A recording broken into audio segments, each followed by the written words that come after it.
Olá, alunos do terceiro ano da Escola Manuel Abdias Evangelista.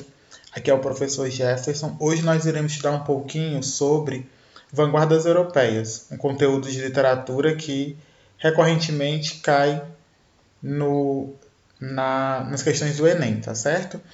Então, a vanguarda, o que significa uma vanguarda? Né? A vanguarda, ela no sentido literal da palavra, ou seja, no sentido real, ela faz referência ao batalhão militar que precede as tropas no ataque durante uma batalha. Então a gente vai entender que vanguarda é tudo aquilo que está à frente. Por isso que esse movimento vai chamar-se Vanguardas Europeias. É um movimento que vai acontecer na Europa e essas pessoas, eles não vão mais aceitar as formas de arte que vêm sendo copiadas durante os anos. Eles vão querer inovar. E aí eles deram um pontapé inicial. Então vão ser pessoas que vão ser muitas vezes julgadas pelas pessoas que eram as pessoas academicistas, não eram aquelas pessoas que não queriam aceitar de forma nenhuma as inovações, mas vão ser pessoas que vão ser pessoas responsáveis por a grande mudança que acontecerá na literatura a partir de agora. Dentre as vanguardas, nós iremos estudar as 5 principais delas, que são as que mais se destacaram e as que são mais cobradas nos vestibulares e nas provas do Enem. Então a gente vai estudar o cubismo, que aconteceu do ano de 1907 a 1914, o futurismo de 1909 a 1914, o expressionismo no ano de 1905, o dadaísmo no ano de 1916 a 1922 e, por fim, o surrealismo que aconteceu no ano de 1921. Nesta aula de hoje, nós estudaremos o cubismo e o futurismo. Então, o cubismo, ele iniciou-se na França, o surgimento dele foi no ano de 1907, e o principal autor, ou seja, o autor que dá o pontapé inicial nessa vanguarda na França, ele se chama Pablo Picasso. Ele vai fazer uma obra que nós vamos ver mais adiante, as Les Demoiselles, que vai ser a obra que vai introduzir a vanguarda cubista na Europa. Qual era a proposta dessa vanguarda? O que eles vinham propondo de mudanças? Primeiro era a supressão de sentimentos piegas, ou seja, vai sumir aquele sentimento amoroso. Agora tudo vai ser objetivo, vai ser o que a gente vê, vai ser algo muito direto. Não vai ser algo que vai dar voltas. Depois, eles vão trazer recortes e colagens. Dentro da literatura, a gente vai ver isso com o Oswald de Andrade. É como se ele fosse tendo flashbacks, ele fosse vendo diversas formas, de diversos ângulos, o mesmo conteúdo. Ele estivesse sendo flashes e fosse escrevendo o poema. Dentro das pinturas, a gente vai ver que elas vão aparecer sobrepostas. É como se elas fossem recortadas e coladas uma em cima da outra. Por isso que vai ser isso de recortes e colagens. E aí ela vem também com a proposta de destruir, mas não só destruir o que vinha sendo proposto na arte durante todos esses anos, mas ela vai tentar construir de uma nova maneira. Ela vai tentar destruir o passado e mostrar como construir de uma nova forma aquilo. E com isso vai ser a abolição da cópia da arte. Eles vão querer parar de copiar aquela arte. Eles vão criar uma nova arte, uma arte mais real e uma arte que vai ser valorizada mais adiante.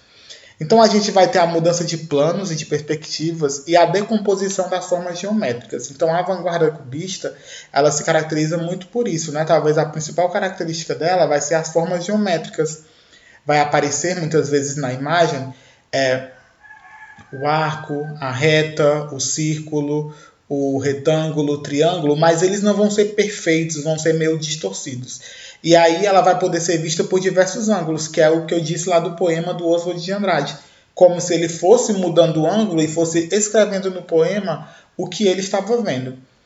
Dentre os principais autores na Europa, a gente vai ter o Pablo Picasso e o George Braque. Vamos analisar aqui algumas imagens. Na primeira imagem, a gente vai ter aqui as Les Demoiselles d'Avignon, né, as Damas d'Avignon, que foi pintada pelo Pablo Picasso no ano de 1907. E a gente consegue ver claramente os recortes e colagens. Se vocês perceberem, a gente vai ver que as mulheres parece que elas estão coladas uma em cima da outra. E a gente vai ver que vai ter uma decomposição ali. Elas não vão ser perfeitas, né? Porque até então, tudo que era feito literatura lá, nas obras de arte, na pintura, na escultura, eles tentavam fazer com perfeição. Aí eles vão distorcer e vão mostrar de outras perspectivas. A gente vai ver mulheres mais fortes, mulheres com os rostos diferentes, até a gente vai ver uma mulher aí com a máscara africana, né? Então a gente vai ver a mudança de perspectiva. Do lado, a gente vai ter outra obra do Pablo Picasso, né, que vai ser do ano de 1937. Essa obra vai se chamar Guernica. E essa obra ela vai estar em preto e branco por conta que ele fez essa pintura com base em imagens que ele recebeu, como se fossem fotografias. E naquela época, a gente não tinha a fotografia colorida ainda. Então era como se fosse preto e branco. Ele foi lá e retratou essa imagem. A imagem de Guernica, ela vai retratar justamente da Guerra Civil Espanhola que aconteceu naquela cidade. E a cidade foi bombardeada. Então, o Pablo Picasso trouxe nessa imagem recortes de várias coisas que aconteceram lá, né? A gente vai ver aqui, por exemplo, a mulher chorando com um filho pequeno morto no colo. A gente vai ver os símbolos lá da Espanha, o touro, o cavalo. A gente vai ver pessoas com braços quebrados, pessoas gritando pelo sofrimento que aquilo tudo aconteceu. Daquelas bombas que o governo pegou e autorizou a fazer testes para guerras. E aí foram lá e bombardearam a cidade. Então, esse quadro aí também é do Pablo Picasso. Posteriormente, na imagem seguinte, a gente vai ter uma pintura de George Braque, né, o Viaduto La Estanque, de 1908. E nesse aqui a gente vai conseguir perceber as formas geométricas. Ali na ponte a gente vai ver a linha reta, a gente vai ver o arco. Nós iremos ver os retângulos aí nas casas, nas formas da casa, alguns triângulos. E tudo isso de perspectivas meio deformadas, né? Então vai ser a decomposição, não vai ser algo tão perfeito. Vai ser de diversas formas. E eu trouxe um poema do Oswald de Andrade que vai falar justamente sobre, na literatura, como eles faziam isso. O nome do poema se chama Hípica. E aí o poema fala: saltos recordes, cavalos da penha, correm jockeys de Higienópolis, os magnatas, as meninas e a orquestra toca chá na sala de coquetéis. Oswald de Andrade. Então a gente vai ver o seguinte, esse poema aí dele, a gente vai ver que tem ausência de sinais de pontuação, não é isso? Então eles vão começar a inovar. Uma das coisas aí, por exemplo, foi a ausência de sinal de pontuação. Nem o ponto final vai ter. E é como hípica é onde acontece corrida de cavalo, é como se a pessoa que escreveu o poema, ela fosse participar da corrida de cavalos e no momento que ela fosse mudando de forma, se virando lá, ela fosse descrevendo o que ela estava vendo. Então ela olhou para um lado e viu os saltos recordes, os cavalos planos muito altos. Depois, quando ela olhou para o outro, ela viu que os cavalos eram da Penha, lá em São Paulo. Os jockeys, que eram as pessoas que corriam, eram de Higienópolis, também lá em São Paulo. Do outro lado, ela viu os magnatas, né, as pessoas que apostam. Depois ela olhou e viu umas meninas. Depois ela viu do outro lado, viu a orquestra que toca. E aí viu chá.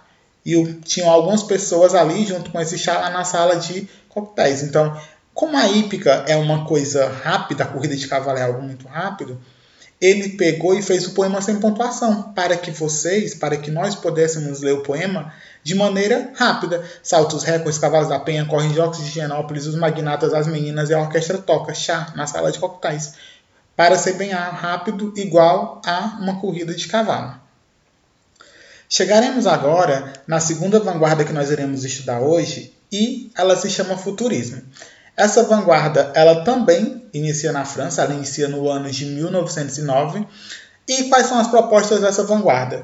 Primeiro, a gente vai ter a introdução dela, vai ser através de um manifesto futurista de Marinet, não é? Philippe Marinet. O que aconteceu? Ele criou 11...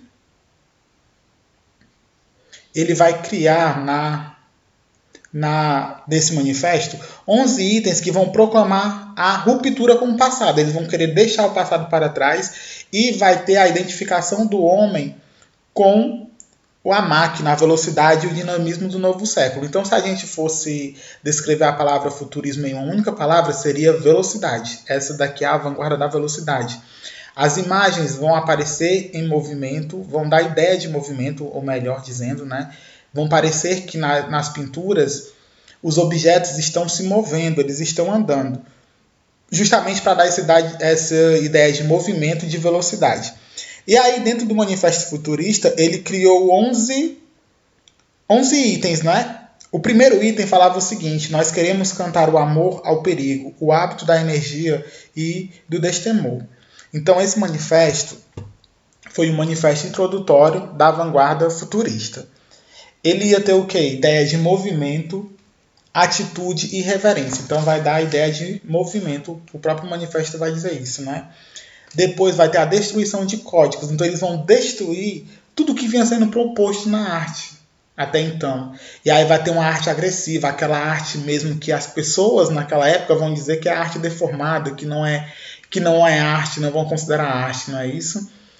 Poesias fragmentadas. Então a poesia ela vai ter fragmentos de diversas coisas. Eles vão descrever um assunto de diversas maneiras. As palavras vão ser em liberdades, então o autor vai ter a liberdade de escrever o que ele quiser e como ele quiser. E ele vai fazer uma fusão, ele vai fazer uma junção, vai reunir beleza e feiura, ou o que era considerado grotesco até então dentro da literatura, não é?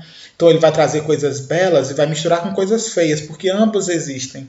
E até então eles vinham mostrando na pintura, na escultura, até mesmo no próprio poema, só coisas bonitas. Então ele vai mostrar os dois e vai fazer aquela junção dentro da mesma pintura ou dentro do mesmo poema. E aí nós vamos ter os principais autores, né? Na Europa. A gente vai ter o Marinet, que vai ser um pintor, o Mayakovsky, que vai ser o poeta, e o Giacomo Balla também, que vai ser um pintor. Agora nós iremos analisar algumas obras desses pintores, algumas pinturas que eles fizeram, né? Na primeira aí do lado esquerdo da sua tela, a gente vai ter a pintura do Marinet, que vai se chamar O Dinamismo do Automóvel. Ele foi pintado em 1909. Se vocês forem ver essa pintura aí, esse desenho preto no centro, é como se fosse um carro, você consegue ver as rodas, olha. E ele está indo em alta velocidade, então está dando ideia de movimento.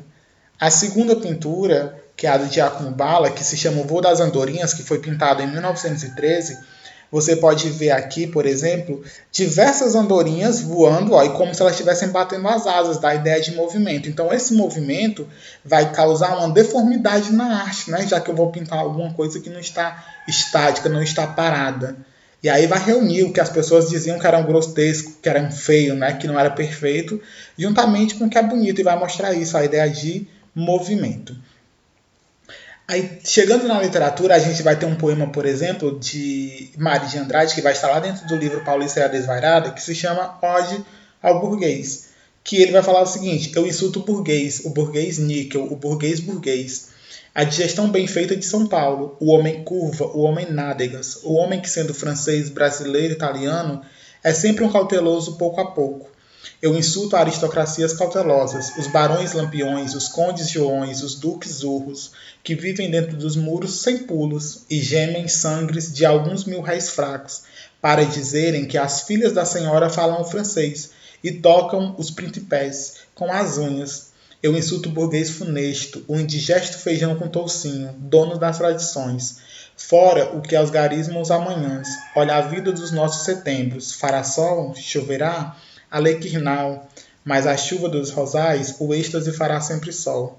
Morte à gordura, morte às adiposidades cerebrais, morte ao burguês mensal, ao burguês cinema, ao burguês tilbury, padaria suíça, morte viva ao Adriano. Ai, filha, que eu te darei pelos teus anos? Um colar? Conte 500, mas nós morremos de fome. Come-te a ti mesmo, ó gelatina pasma, ó purê de batatas morais, ó cabelos nas ventas, ó carecas.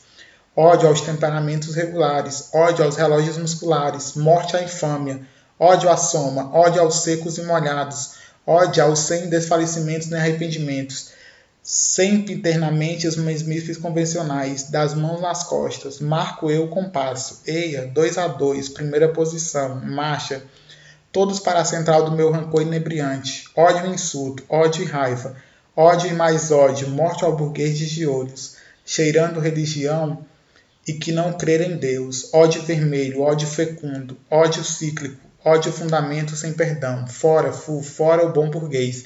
Então aqui ele vai fazer uma crítica, né, lá do bom burguês, ele vai falar de diversas formas do bom burguês. Então a gente vai ver, por exemplo, as frases fragmentadas, é como se ele estivesse falando de diversas coisas. Ele começa falando de um tipo de burguês, depois ele vai perguntar se vai fazer sol, se vai chover, se vai ser alequernal. Depois ele fala se der um colar para a filha, um presente, eles vão morrer de fome. Então ele vai ter essas diversas dualidades, né? Então esse poema vai ser o poema da arte agressiva, né? Aquela arte de romper com o passado, de criar uma coisa nova, onde traga o que é bonito, mas também o que é considerado grotesco na literatura. Essa foi a nossa aula de hoje. Qualquer dúvida que vocês tiverem, vocês podem mandar mensagem no WhatsApp, tá certo? E até a próxima aula.